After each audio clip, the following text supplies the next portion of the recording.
1절에 예수님께서 회당에 다시 들어가셨다 이렇게 되어 있습니다. 그래서 이스라엘에는 이제 성전 예루살렘을 중심으로 성전이 있고 또 이제 지역별로 회당이라고 하는 곳이 있습니다. 매번 다 예루살렘 성전에 모일 수 없기 때문에 회당이라고 하는 그런 예배 처소 가운데 그들은 늘 모이게 됩니다. 그때 한쪽에 손 마른 사람이 있었다. 손이 말라서 불편한 사람, 손을 제대로 움직일 수 있는 어떠한 환자가 있었던 것을 보게 됩니다. 2절에 사람들이 예수를 고발하려고 하여 안식일에 그 사람을 고치시는가를 주시하고 있거늘. 여기서 보면 이들은 예수님을 주목하고 있습니다. 예수님을 바라보고 있습니다. 그런데 그들의 마음속에는 예수님을 고발하려고 하는, 그러니까 믿음으로써 예수님의 행동을 바라보려고 하는 것이 아니라 자신의 그러한 욕심과 또는 예수님을 미워하는 마음 속에서 너 어떻게 하나 보자 라고 하는 그 마음으로 예수님을 바라보았다라고 하는 것입니다. 기적이 일어났음에도 불구하고 그들이 왜 믿음을 갖지 못했는가? 그 마음 속에 예수를 향한 온전한 마음이 있지 아니하고 믿음으로 바라보지 아니하고 순수함과 따뜻함의 그 마음으로 바라보지 아니하면 기적이 일어나도 예수를 하나님의 아들로 알지 못하고 여전히 더 완악해져 가는 것을 보게 됩니다. 예수님을 바라보는 눈도 마찬가지고 성경을 바라보는 눈도 또 교회를 바라보는 눈도 마찬가지다라는 생각을 합니다.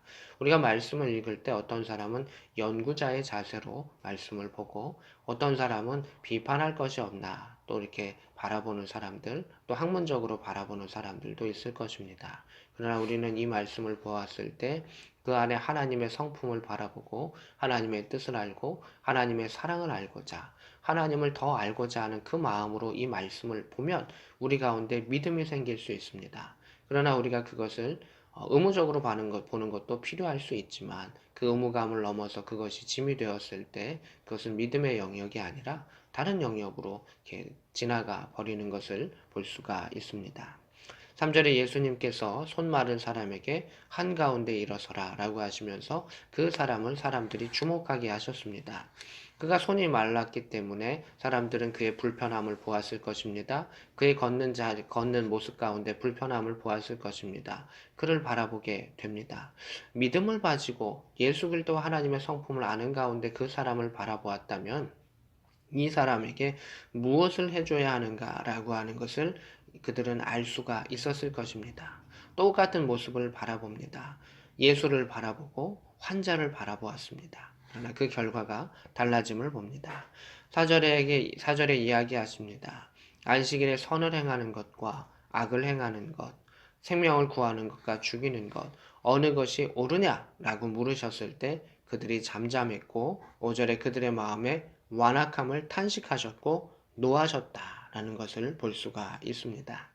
그들의 마음 속에는 예수님을 바라보았을 때도 이미 답이 정해져 있었고 환자를 바라보았을 때도 이미 답이 정해져 있었던 것을 바라봅니다.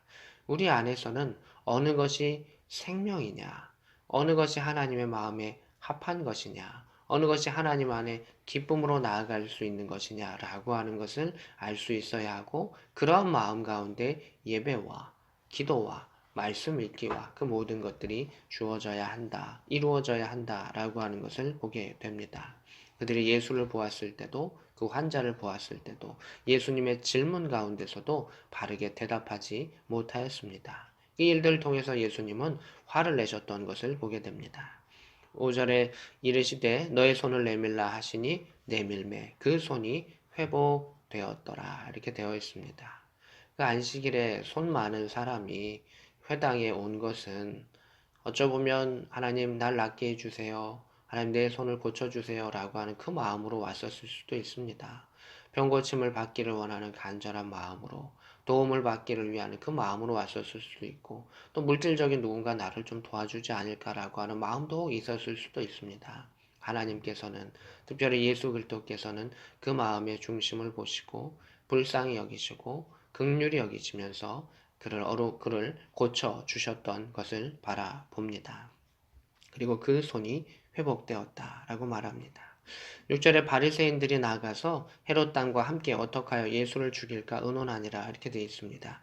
여기서 바리새인파가 나오고 헤롯 당이 나오는데 이 두 조직은 원래 친하지 않은 조직입니다. 헤롯 땅은 정부에 의해서 그 왕들의 명령을 따르는 그러한 추종하는 자들입니다. 왕이 임명하기도 하고 또 왕을 따르는 그러한 자들. 바리새인들은 전통적으로 하나의 말씀이 무엇인지를 알기를 원했었던 사람들인데 결국은 그 하나의 말씀을 알지 못하고 예수 그리스도를 박해하는 그러한 자리에 나아갔었던 것을 바라봅니다. 우리가 좋은 뜻으로 시작했었던 그 바리새인, 일주일에 2번씩 금식하며 하나님 뜻대로 살고자 했었고 존경을 받았던 그 바리새인이 결국 하나님의 마음을 알지 못하고 또 적과 이렇게 하나의 마음이 되었었던 것을 바라보게 됩니다. 그래서 악은 악과 함께 뭉쳐져 가는 것을 바라봅니다. 그래서 우리가 예수 그리스도를 믿음의 눈으로 바라보고 말씀을 믿음의 눈으로 바라보았을 때 우리는 우리의 길이 다시금 온전히 나아갈 수 있음을 바라봅니다. 바리새인들이 처음부터 이렇게 잘못된 길을 가지는 않았을 것입니다. 백성들의 존경을 받는 그러한 사람이었지만 그 예수 그리스도를 온전히 바라보지 못했던 것처럼 우리가 예수를 믿는다고 하고 또 교회 가운데 있고 또 이렇게 예배를 드리지만 그 말씀을 믿음의 눈으로 바라보고 또 함께 예배하며 역사를 통해서 다시금 말씀의 깊은 곳으로 또 예수 그리스도의 그러한 뜻과 또 이 땅 가운데 우리를 향해서 그 도움에 손 내미는 사람들을 찾을 수 있는 믿음의 역사가 우리 가운데 필요한 것을 보게 됩니다.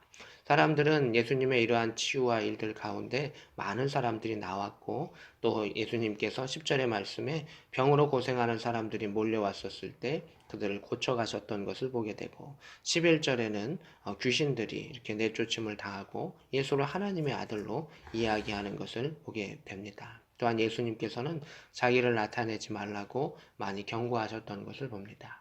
예수님은 자신을 나타내고자 내가 하나님의 아들이자 내 차 나타내고자 움직이시지 않으셨던 것을 봅니다.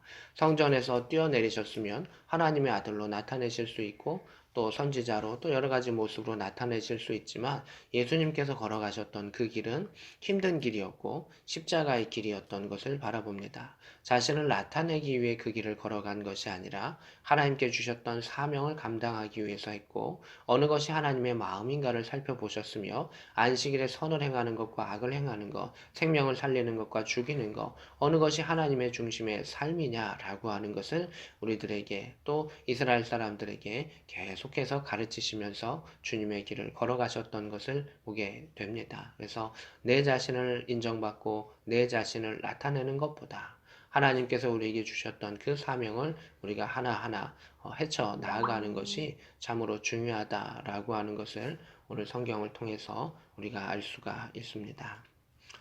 주님께서 회당 가운데 연약한 자들을 주목하셨고 또 자신을 적대시하는 사람들을 이렇게 그 두려움과 위협을 이겨내시며 나아갔던 것처럼 우리 가운데 하나님을 바라보고 특별히 말씀을 믿음의 눈으로 바라보는데 믿음의 눈으로 바라보는 가운데 하나님의 뜻을 이 땅 가운데 또 우리를 이 지역으로 보내신 하나님의 놀라운 계획을 이루어갈 수 있는 복된 저와 여러분 될 수 있기를 주님의 이름으로 축복합니다.